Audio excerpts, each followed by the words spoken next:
اللہ کے نام سے شروع جو بڑا مہربان ہمیشہ مہربانیاں فرمانے والا ہے۔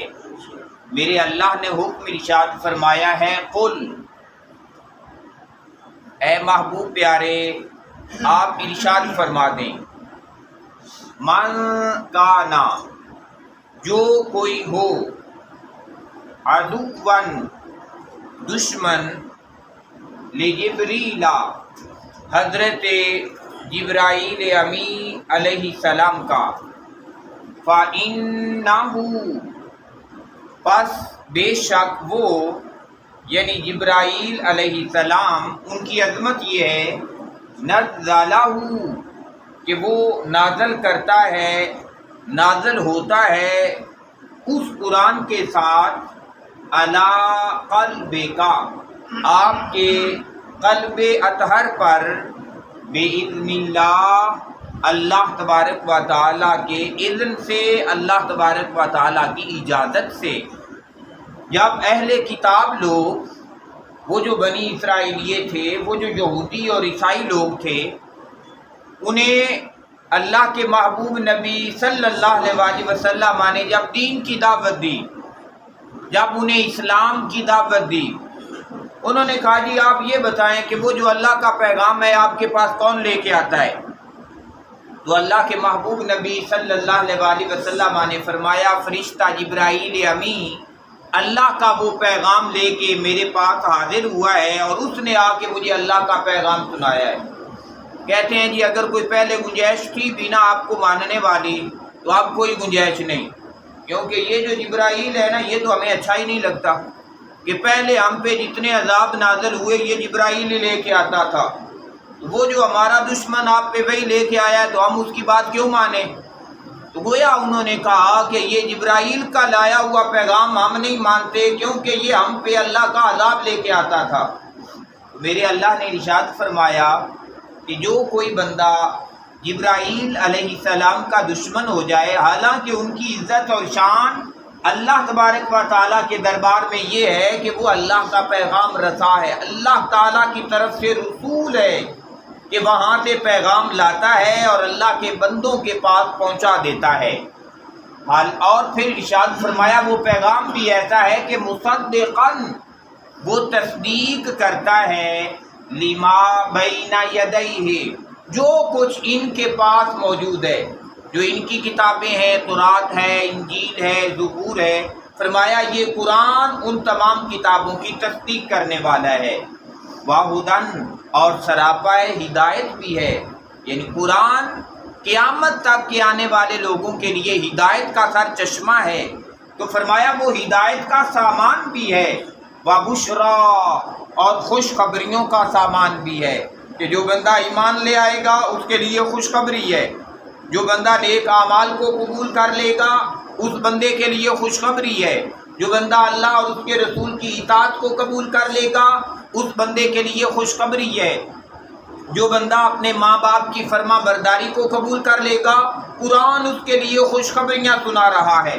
تو یہ قرآن خوشخبریوں والی بھی کتاب ہے، لیکن کن کے لیے؟ للمؤمنین، ان لوگوں کے لیے جن کا دل دولت ایمان کے ساتھ معمور ہو جاتا ہے، جن کا دل دولت ایمان سے بھر جاتا ہے، تو ایمان والوں کے لیے قرآن کے اندر ہدایت کا بہت سامان بھی موجود ہے اور بڑی خوشخبریاں بھی موجود ہیں۔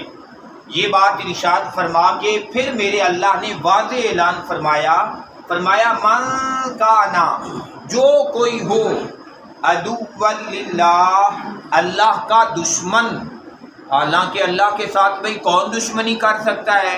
اللہ تعالیٰ کو تو براہ راست کسی نے دیکھا ہی نہیں، تو بھائی جسے دیکھا نہیں ہے اس کے ساتھ دشمنی کیسی؟ اللہ تعالیٰ کو کسی نے سنا بھی نہیں، تو بھائی جس کو آج تک سنا بھی نہیں ہے اس کے ساتھ دشمنی کیسی؟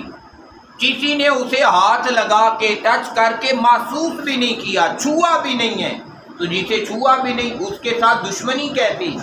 گویا پتہ چلا ظاہری طور پہ تو سامنے اللہ تعالیٰ سے دشمنی کرنے کا کوئی سبب بھی نہیں ہے، لیکن دشمنی ہوتی ہے اس کے رسولوں کے ساتھ، اس کی تعلیمات کے ساتھ، اس کے بھیجے ہوئے فرشتوں کے ساتھ۔ تو گویا اللہ تبارک و تعالیٰ بتا رہے ہیں کہ جو میرے رسولوں کا دشمن ہے نا، وہ یاد رکھے وہ میرا بھی دشمن ہے. جو میری تعلیمات کا دشمن ہے، فرمایا وہ یاد رکھے وہ میں خدا کا بھی دشمن ہے. جو میرے فرشتوں کا دشمن ہے، وہ یاد رکھے وہ میں اللہ کا بھی دشمن ہے. اس لیے اللہ تعالیٰ نے پہلا ذکر کیا عدو للہ، جو کوئی دشمن بنے اللہ کا. تو گویا پیارے بھائیوں، ہمیں اپنی زندگی کے اوپر ضرور نظر رکھنی چاہیے. ہم سے اللہ کی دشمنی نہیں ہونی چاہیے. اللہ کی دشمنی کیا ہے؟ اللہ کے رسولوں کے خلاف چلنا. اللہ کی دشمنی کیا ہے؟ اللہ کی تعلیم کے خلاف چلنا. اللہ کی دشمنی کیا ہے؟ اللہ کے دیے ہوئے نظام کے خلاف چلنا. تو جو کوئی اللہ کے نظام کے خلاف چل رہا ہے، اللہ کے نبیوں کے خلاف چل رہا ہے، اللہ کی تعلیمات اور اللہ کے دیے ہوئے قرآن کے ساتھ خلاف چل رہا ہے، وہ اللہ کے ساتھ دشمنی کر رہا ہے. اور یقیناً جو اللہ سے دشمنی کرے گا نا، تباہ و برباد ہو جائے گا. تو فرمایا جو کوئی دشمنی کرے اللہ سے، وَمَلَائِکَتِهِ، اور اس کے فرشتوں سے، وَرُسُلِهِ، اور اس کے رسولوں سے. حالانکہ ملائکہ میں تمام فرشتے شامل ہیں. تمام فرشتوں کا ذکر کرنے کے بعد پھر ارشاد فرمایا وَجِبْرِیلَ، اور جو کوئی جبرائیل امی کا دشمن ہو جائے، وَمِیکَالَ، اور جو کوئی میکائیل علیہ السلام کا دشمن ہو جائے، فرمایا وہ یاد رکھے فَإِنَّ اللَّهَ، بس بے شک اللہ تبارک و تعالی، عدو للکافرین، وہ دشمن ہے کافروں کا. یہاں کافرین کا لفظ استعمال کر کے بتا دیا کہ گویا جو بندہ منہ موڑے گا اللہ کے فرشتوں سے، اللہ کے رسولوں سے، جبرائیل اور میکائیل علیہ السلام سے، اور ان کے لائے ہوئے پیغام سے جو منہ موڑ لے گا، فرمایا وہی کافر ہے. اور جو کافر ہے دنیا اور آخرت میں رسوائی اس کا مقدر بننے والی ہے. گویا قرآن کریم کی یہ آیات مقدسہ بتا رہی ہیں کہ اگر یہودیوں اور عیسائیوں کو بھی قیامت تک عزت نصیب ہونی تھی نا، ایک ہی ذریعہ تھا کہ ذات محمد مصطفیٰ ان میں جلوہ گر ہو گئی تھی، حضور کی آمد ہو گئی تھی. آقا علیہ الصلوۃ والسلام دنیا میں تشریف لے آئے تھے، آقا علیہ الصلوۃ والسلام کی بعثت ہو گئی تھی، آقا علیہ الصلوۃ والسلام نے اعلان نبوت فرما دیا تھا. اور اگر وہ حضور کی آمد کو قبول کر لیتے، حضور کی بعثت کو قبول کر لیتے، حضور کی رسالت کو قبول کر لیتے، تو وہ عزتیں اور شانیں پا جاتے.